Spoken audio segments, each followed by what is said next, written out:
Welcome to Sideline Sanity with me, Michelle Tafoya, sponsored by Legacy Precious Metals. There's never been a better time to invest in precious metals. Go to legacypminvestments.com, legacypminvestments.com.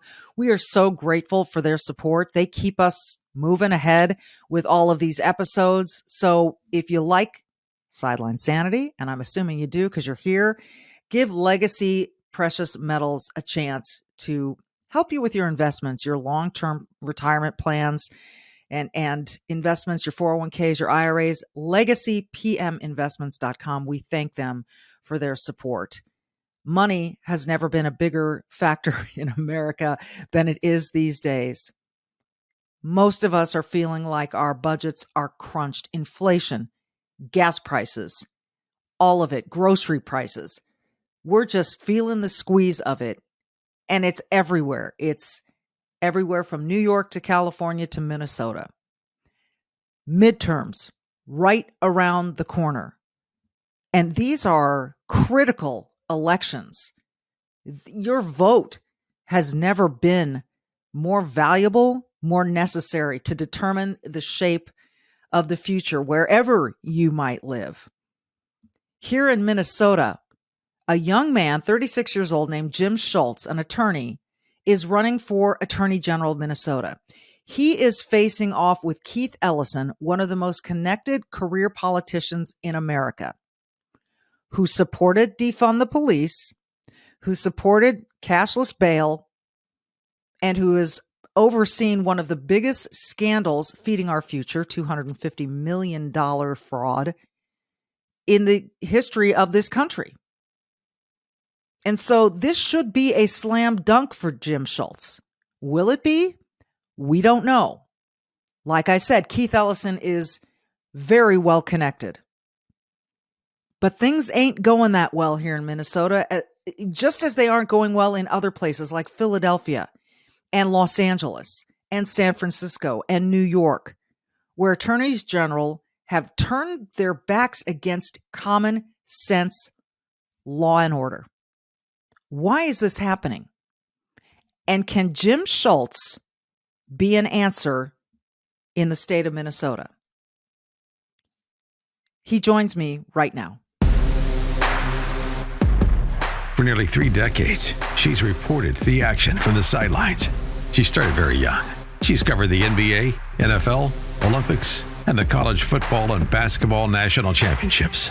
And now, during these insane times in our world, Michelle Tafoya thinks we need a serious dose of sanity. This is Sideline Sanity with your host, one of the sanest people on planet Earth, Michelle Tafoya.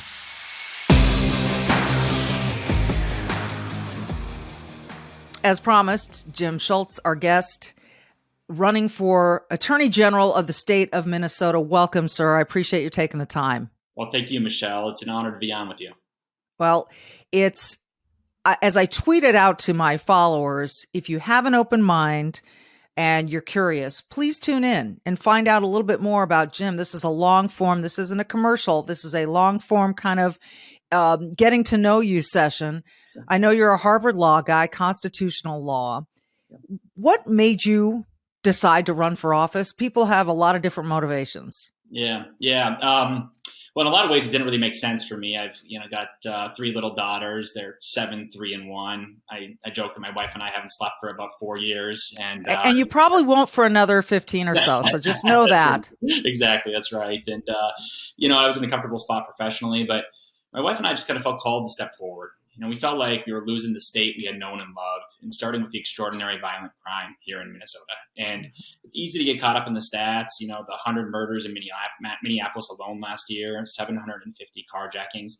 But these are real human stories, real lives that have been damaged, communities destroyed. And in my view, it didn't have to be this way. My view is that we embrace really reckless policies that could have been different and could have prevented and could, again, prevent in the future, the extraordinary crime and violence that we've seen. And so that's why we stepped in. And, unfortunately, we've had a lot of success to date and got to keep working for another week or so. Well, the current Attorney General, of course, is Keith Ellison of the DFL party. What policies specifically do you think he has supported that have led to the rise in crime, which is very real.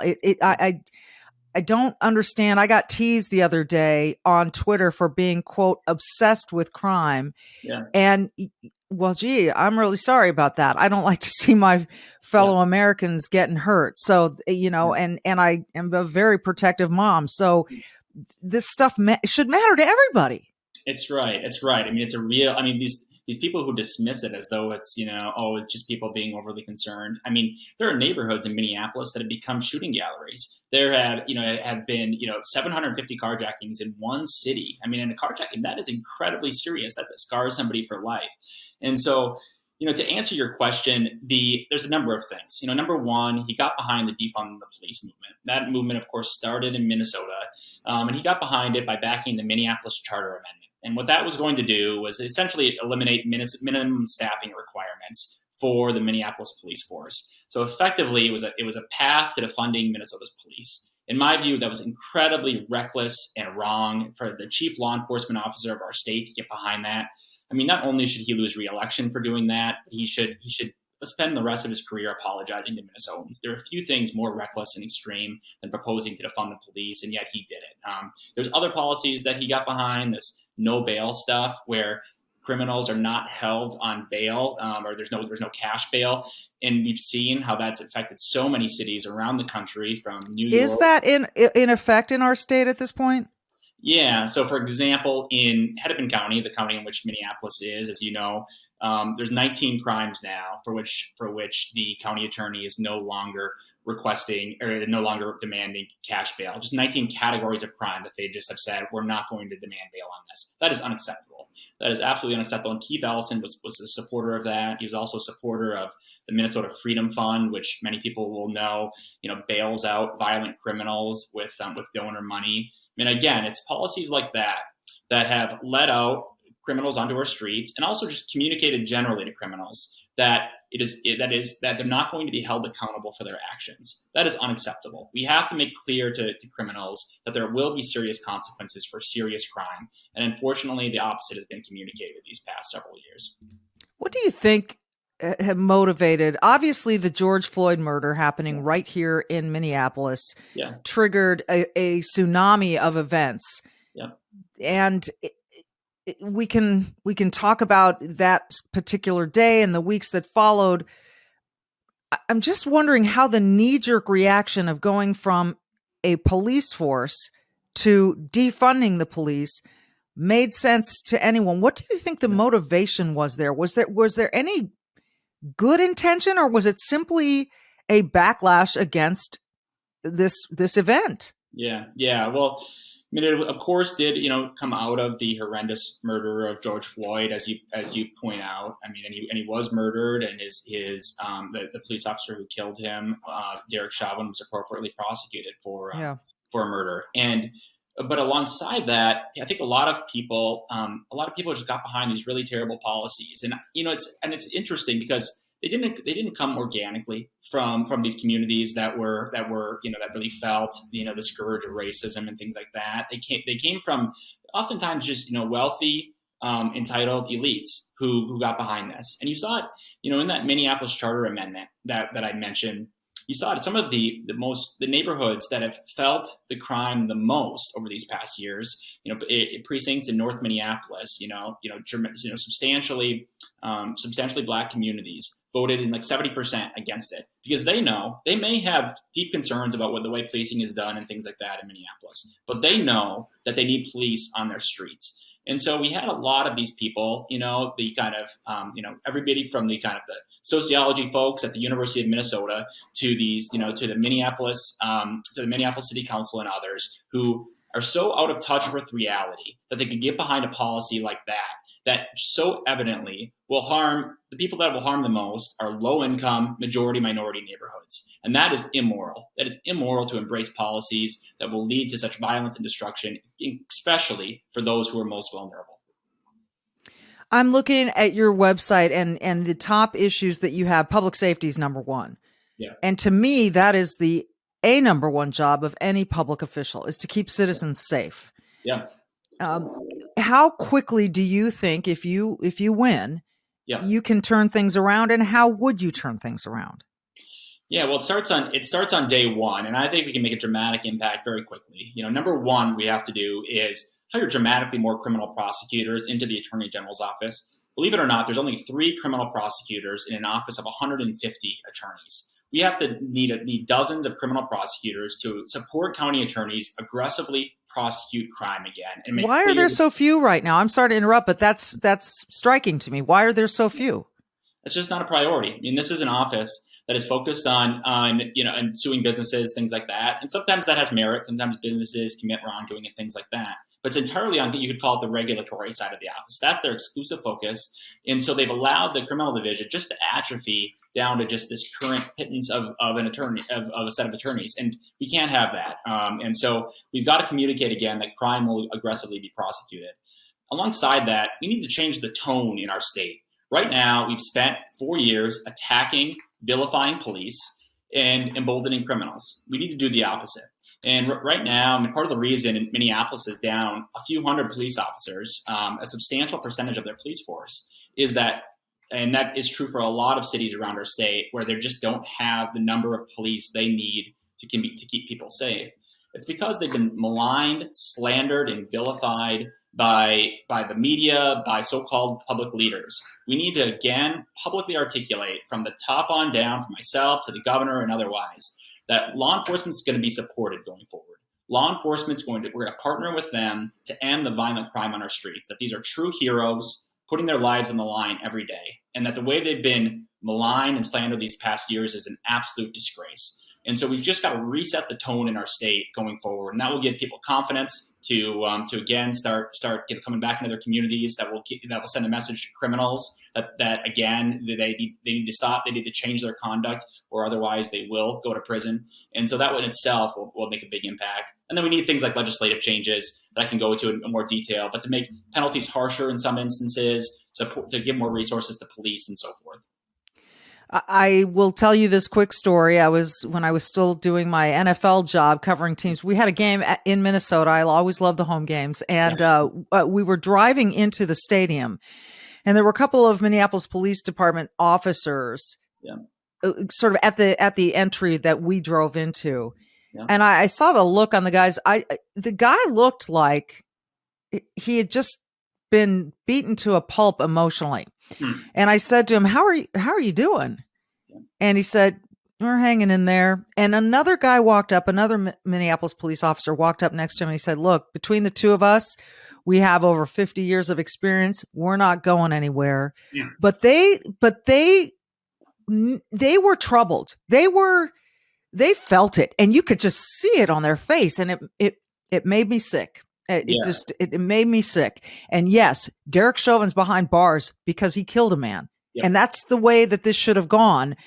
But for every other police officer in the state of Minnesota to be paying for that is absolutely wrong. So you've got a lot of support from the police. Yeah. How have they moved to stand by you?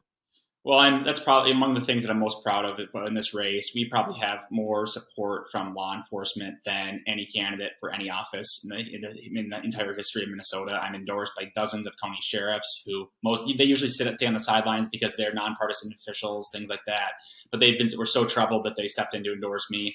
And then the Minnesota Police and Peace Officers Association, which represents 98% of police in the state, has endorsed me as well, in addition to a bunch of other organizations. They're behind me almost uniformly because they're just so fed up. I mean, they feel like they don't have a problem with accountability. They don't have a problem with Derek Chauvin being prosecuted, things like that. But they feel like is that they've got a target on their backs every day, even as they do their best to keep Minnesotans safe. That is wrong. That is deeply wrong. And these are people, I mean, they're not, you don't go into policing to make a, huge check and things like that. You go into it for your community. And the way that they've been treated is just so outrageous. And I'm so proud to have their support. And I'm going to partner with them. Keith Ellison has made him his adversary throughout his time in office. And it's going to be the opposite for me. We're going to partner with them to end the crime and violence, destroying so many lives and communities in our state. How are you finding voters, when you talk to voters, their perceptions of crime in Minnesota. You know, again, I had to laugh at this person on Twitter who said, "Gee, why are you so obsessed with crime?" And it's sort of, well, you know, I like safe streets. Call me crazy, but so am I in line with the voters that you talk to, or and where does this fall in their list of priorities in terms of what they want to see change in November? Well, you are exactly right, Michelle, and because you're in touch with what people are concerned about. I mean, there's a lot of people these keyboard warriors who spend their time on Twitter and things like that, who are completely out of touch. And because I'll tell you my own experience going out there, throughout Minnesota, crime is number one. And you look at the polling now; it is crime, occasionally right next to the economy. But those are the two main issues that people are concerned about, because everybody wants their family to be safe. And you see in metropolitan Minnesota, the violent crime being the kind of dominant theme, and that's very real.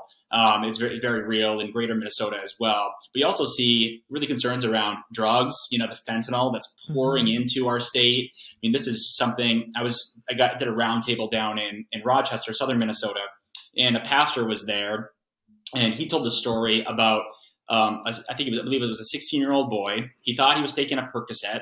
Instead, it was a pill that was laced with fentanyl. He immediately overdosed, and it took his life. And the stories like that are so common in our state. Just hundreds of people dying every year, and we don't have any coordinated, cohesive response from our state's government, frankly, from the federal government either, on dealing with what is the most serious drug issue we've ever encountered as a country. And so there's human trafficking. And meanwhile, we've got an attorney general that's focused on suing Ron DeSantis down in Florida every other day of the week, an attorney general focused on defunding the police and these other far left causes. We just have to get back to basics. And right now, for most Minnesotans, what they want out of their attorney general is an attorney general who doesn't get behind these kooky far left policies and instead just focuses on restoring public safety to our state. So you are absolutely, you speak for normal Minnesotans when you say that, Michelle. And no offense to the abnormal ones, but I don't know what you're seeing or not seeing. And who you care about and whom you do not care about. Yeah. I know that Keith Ellison is calling himself the People's AG. Yeah. And I don't know what that implies, how that he thinks that differentiates him. He thinks that you are going to be this corporatist sort of protect, businesses kind of guy. Yeah. Where is he wrong on that? Yeah, well, it's interesting. Keith Ellison, as the people's attorney, backed supporting a 70% increase in the gas tax, backed policies that have ravaged communities and hit the poor the hardest. He sued egg farmers through the pandemic. I mean, this is a guy very much out of touch with the priorities of the average person. And I'll tell you, and I grew up in a town of 186 people in rural Minnesota. I got my first job detasseling seed corn in central Minnesota. I spent all my growing up working on farms. I'm from a middle class background. I've had some success in life, and I'll bring my private sector experience to the AG's office. And frankly, that will be pretty useful because I know how corporations evade regulation, how corporations abuse regulation, how the ways in which they manipulate politicians to get their way. Having that private sector experience, alongside Keith Ellison, who I think other than being a criminal defense attorney and then being in Congress and the AG's office for a few years, and this is a guy who has zero private sector experience, and I think that my experience compares pretty favorably to his.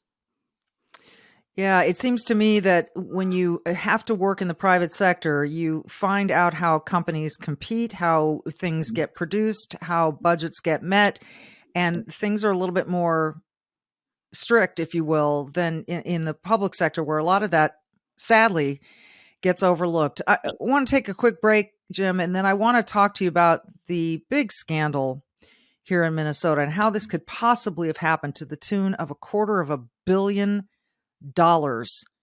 being just poof. It's staggering to me. I can't believe it happened in Minnesota, but nothing really shocks me anymore. More with Jim Schultz after this. So with inflation and the economy being top of mind for every American, you think of your money in a couple different ways. Number one, what do you have to spend right now? And for many people, this is tough. It's paycheck to paycheck. It's going to the grocery store and seeing all those elevated prices, going to the gas station and seeing the price per gallon just skyrocket almost, before our eyes. It's really troubling. And then there's the long-term stuff that you have to pay attention to. You've got a future to consider. And that means investing some money, stashing it away for the long haul, protecting your wealth, putting some of it aside, even just a little bit. And that's where gold and silver come in. And when I invest in gold and silver, the only people I trust are Legacy Precious Metals. They've been doing this for a long time. There are a lot of companies out there, but these are the guys I trust. They can answer all of your questions about putting gold and silver in your retirement, your portfolio, your IRA, your 401k, wherever you think it should go. They'll help you answer those questions. In fact, they have a free investor's guide that you can download at their website, which is legacypminvestments.com, legacypminvestments.com. Also, you can just give them a call and they will just talk to you, the customer, about your situation and how gold and silver can be a great long-term play in your investment package. 866-528-1903. 866-528-1903. Or again, legacypminvestments.com for that free investor's guide, which you can download, legacypminvestments.com.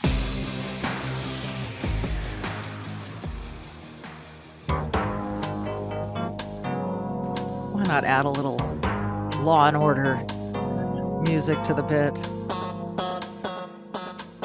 It's astonishing, Jim, that this feeding our future scandal happened in little old Minnesota. Yeah. How did this happen?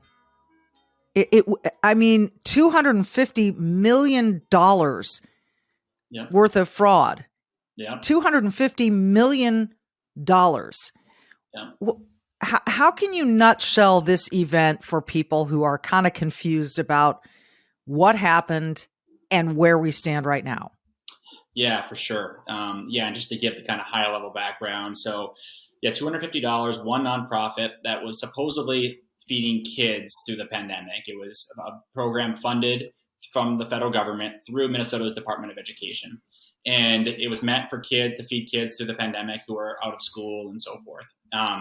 Now, there were red flags for this nonprofit very early on in May of 2020. Somehow, they didn't stop payments for well over a year. And we haven't been given an explanation why. We knew this was fraudulent, and still tens of millions of dollars went out the door. And we've had a variety of excuses from our state's leadership. First it was, from Keith Ellison, it was, well, a judge made us send out this money. Then the judge came out and said, nope, that didn't happen. And so then they changed, well, the FBI made us send it out because they were building a case. I will tell you, the FBI is not in the business of advising victims of theft to send out $200 million to the thieves. It doesn't happen. People, when people in the law enforcement community in Minnesota cannot believe that the Attorney General of Minnesota is trying to pull the wool over Minnesotans' eyes like this. It's crazy. It's a crazy idea. And they said things like, I can't tell the truth on this because of attorney-client privilege. Again, a complete falsehood. And so we need the truth on this. And we haven't really gotten the full explanation as to what went on here. We do know, for example, that many DFL officials, including Keith Ellison, got very substantial contributions from those affiliated with Feeding Our Future. We know that there's a lot of really close relationships there, and maybe that had an impact.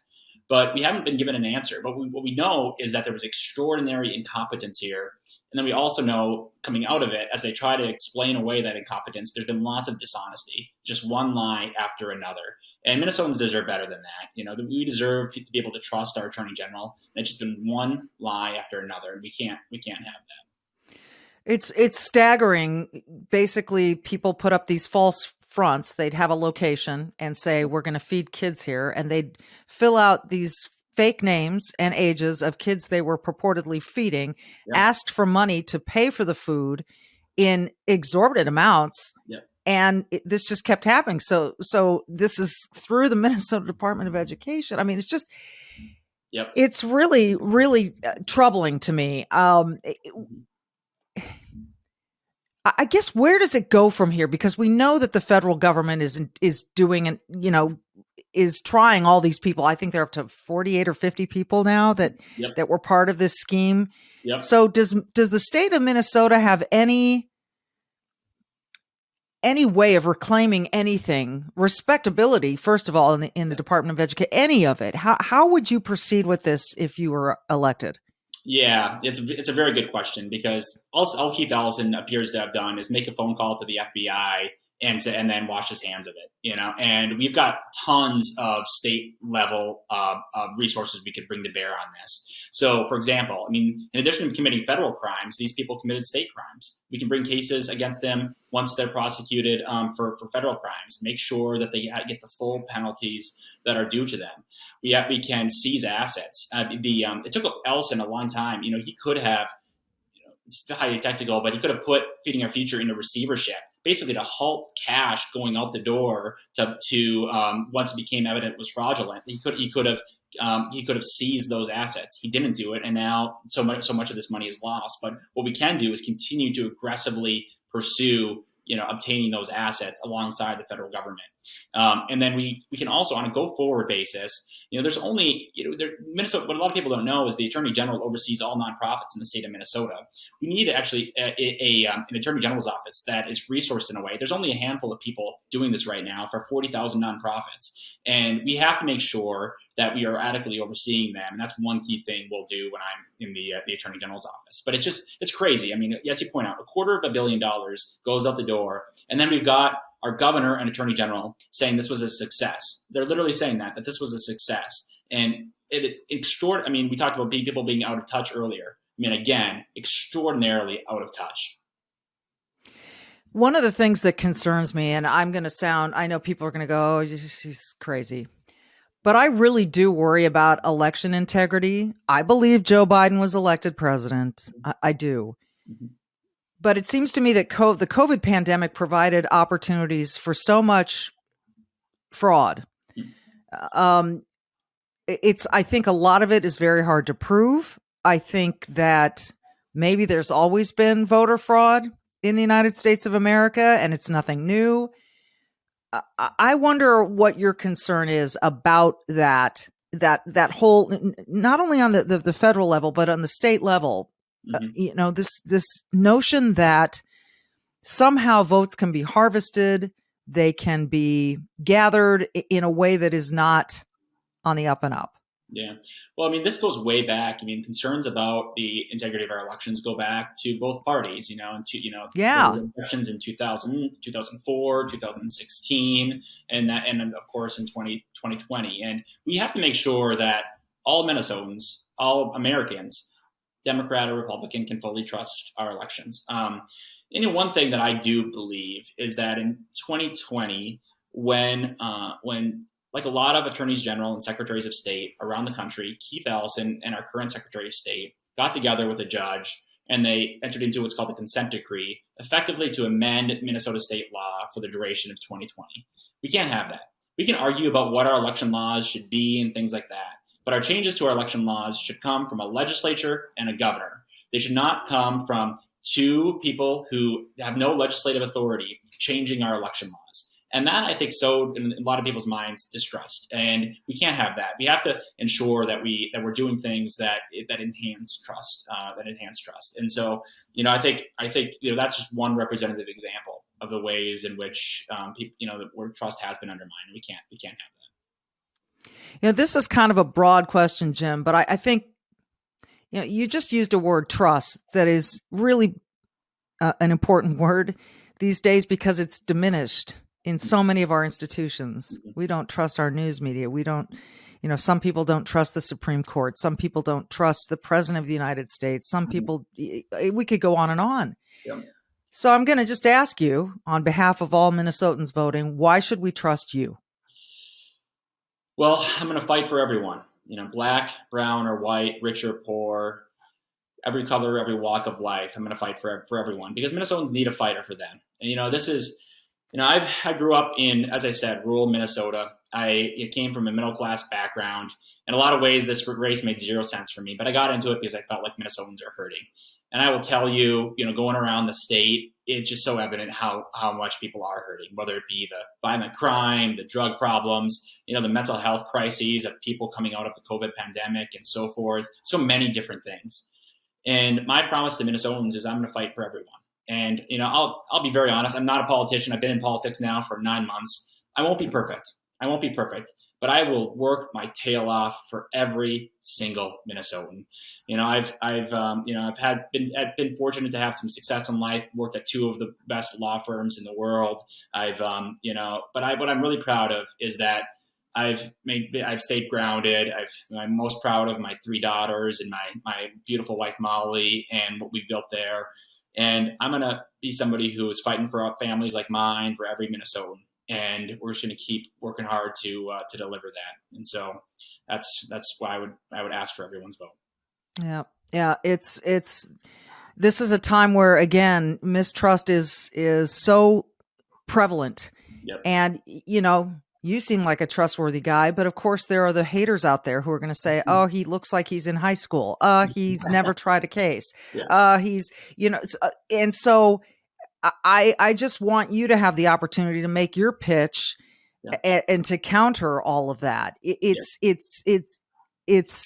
a stunning contrast between you and Keith Ellison. Yeah. And I'm not just talking about race here or age or any of that. I'm talking about really just your overall approach to the law. Yeah. And so when he says he's the people's attorney, and you say, I'm going to fight for every Minnesotan, how do Minnesotans make sense of that?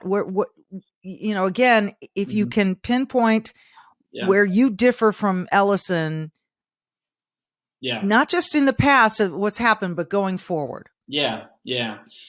Well, I think Keith Ellison was given an opportunity in 2018 to move forward and be a truly apolitical attorney general. And instead, what we got was a far left attorney general, and an attorney general who got behind things like defunding the police and so forth. And what I'll be is an apolitical attorney general. I haven't been in politics all my life. What I'll be is an attorney general who's focused on doing justice every single day of the week. And it's interesting. Yeah, he says I'm too young, things like that. Well, I'm 36. Walter Mondale, former vice president, when he became attorney general of Minnesota, he had about 4 years of legal experience. And was 32, and so I think I'm more than well equipped to do it. I've graduated toward the top of my class at Harvard Law School. I did practice at 2 of the best law firms in the world. I'll put up my experience next to Keith's, every day of the week. But what I will do is address the extraordinary challenges our state currently faces, starting with violent crime. Keith Ellison has been missing in action on this fundamental challenge, and in fact has made it worse by getting behind defunding the police. And I'll address this nonprofit fraud, like Feeding Our Future. It's extraordinary incompetence. And I will tell the truth to Minnesotans. I won't lie about things like Keith Ellison so often has on Feeding Our Future, on his support for defunding the police and otherwise. We're going to have to restore trust in an office that has lost trust from everyday, ordinary Minnesotans who feel like it has become extreme. And so that's what I'll do, and I'll continue fighting for every Minnesotan. Here's an interesting follow-up in that if someone hears you say you'll be apolitical, but you're running as a Republican, Ellison's running for the DFL, how do you become apolitical once you get into that office? Yeah. So it's not getting behind these, partisan things. For example, what I've said is I'm not going to push things legislatively that aren't intrinsic to the AG's office. I'll seek increased penalties for some types of crime, funding for different things related to crime, things like that. But you won't see me out there pushing, policy around sensitive social issues and things like that. What I'll be focused on is the day-to-day work of the Attorney General's office. And I won't in individual cases, I won't let politics be factored in. The prosecution of Kim Potter, the Brooklyn Center police officer, is a representative example of a thoroughly politicized Attorney General's office, where Keith Ellison upcharged her to a higher charge solely for political reasons. We can't have that. We need justice that's the same, whether you're black or white, a Republican or a Democrat, rich or poor. And so that's what I'll deliver as well. We would really like to see equal justice applied to every single person, no matter their station in this state and really in the United States of America. So you've made your pitch. I so appreciate your time. I know how busy you are. You're probably counting down the days, although in a way, I'm guessing you wish you had even a few more days. I don't know. What do you feel at this point when you're a week out and you've been all over the place and you'd like to get the results, but you also know you have more to sell? Yeah. Where's your head? Well, you alluded to it, Michelle. It's a total mix of feelings. I wish I had, months more to make my case, to be, Minnesota's a big state. People forget just how big it is, and over 5.5 million people. And we're just trying to reach as many people every day of the week as possible. But we also want to get in there and do a heck of a lot of good. So I am, looking forward to next week. Right now we're leading in the polls.